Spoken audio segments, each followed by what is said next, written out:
અહીં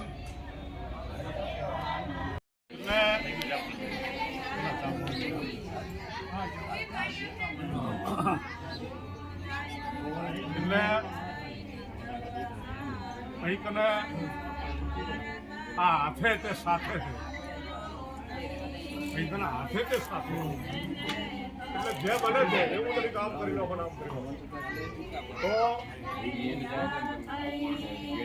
જે સંપ છે, જે સમાજ છે, જે પરિવાર છે, જે સંગઠન છે, જે શક્તિ છે, એક માખીથી ન બને પણ ઘણી માખીઓ ભેગી થાય એટલે બધ બની જાય, પૂરો બની જાય.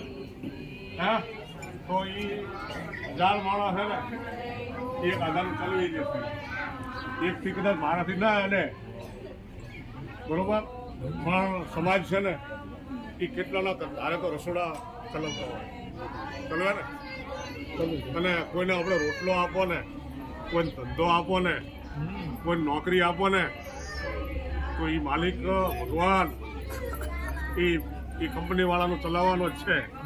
કંપની કદી કંપનીને વાંધો ના આવે, જે પેઢીને વાંધો ના આવે.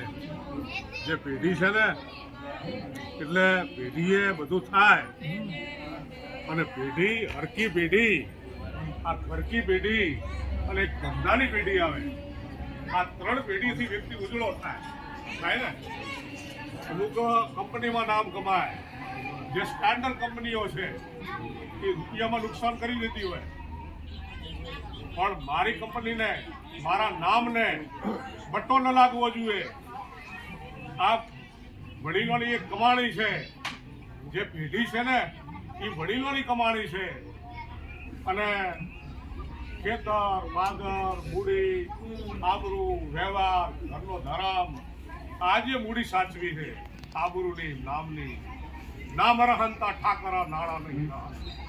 તો જે નામ કમાણા છે અને નામ કમાવો હોય એટલે કુછ પાને કે લીએ કુછ ખોના પડતા રહે.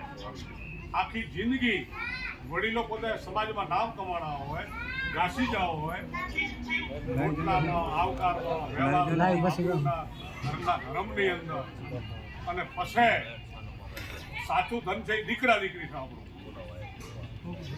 સાચું ધન, સાચી મૂડી એ આ દીકરા દીકરી છે. અને વડીલો હાચવી અને ફૂંપી જતા રહ્યા કે આ તો જતા રહ્યા, આ તો વિયા ગયા, જતા રહ્યા. અને એ પછી સંતાનોના હાથમાં આવે, મકાન આવે, ખેતર આવે, એની વડીલોની નામ આવે. બાકી નામ ટકાવવું છે એની મોટી વાત છે. નામ દુનિયા નામ બદનામ કરતા વાર નહીં કરે. નામ બદનામ થવું છે ને એટલે એક સેટ તમારું પગ લખશો નથી. આ માયામાં, મૂળમાં, પાપમાં, ધર્મમાં, માયામાં, આ વિષયોમાં, એટલે તરત એ આણે ચોરી કરી, આણે છલાવી કરી. તો જે નામ કમાવું છે તો એ નામ મોટી વાત છે. અને આખી જિંદગી નીકળી જાય માણસની, આખી જિંદગી નીકળી જાય જો સંસ્કારો આ પેઢીના ટકાવવા હોય તો આખી પેઢીઓની પેઢીઓ જતી રહે. એ ખાનદાનીમાં, અમીરાતપણામાં, અને પછી એને એ જીવાઓ હોય અંધારું અને સુપાતર કુળનું અજવાળું.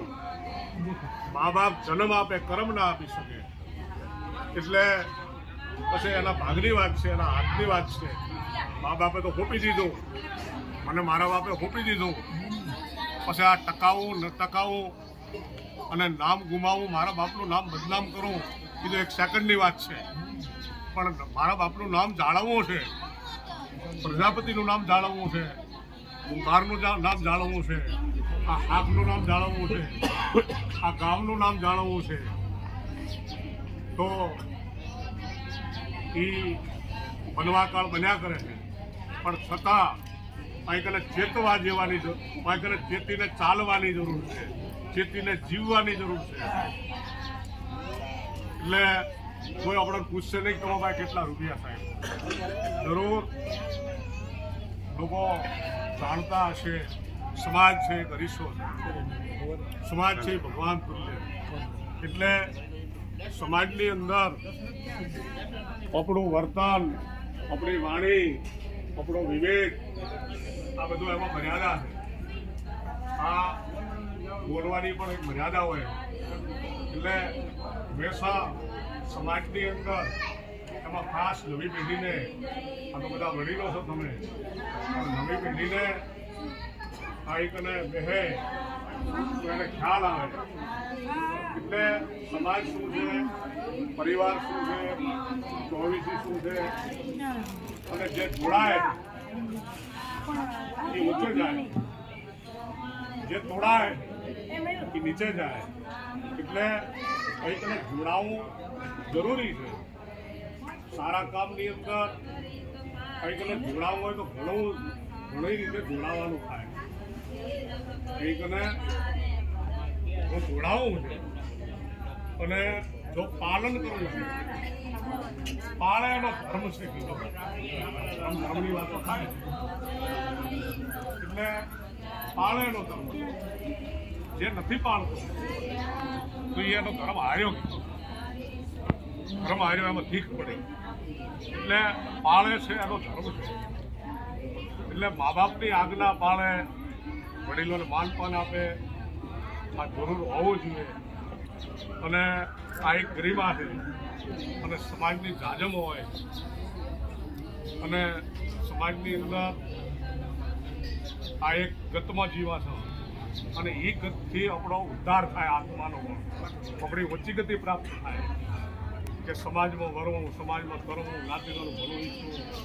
આ ગત કીધી. અને આવી ગતો આપણા મહાપુરુષોએ ફક્ત 4 વર્ણવી.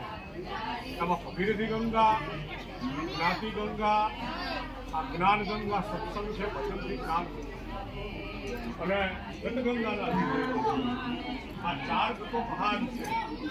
તો ઘણી ગતો છે. અભ્યાગત, પારાગત, ગૌણાગત, આ બધી ગતો છે. અને ગતમાં જીવવા કે આ તો ગત વગરનું છે. આમ પણ કીધું છે.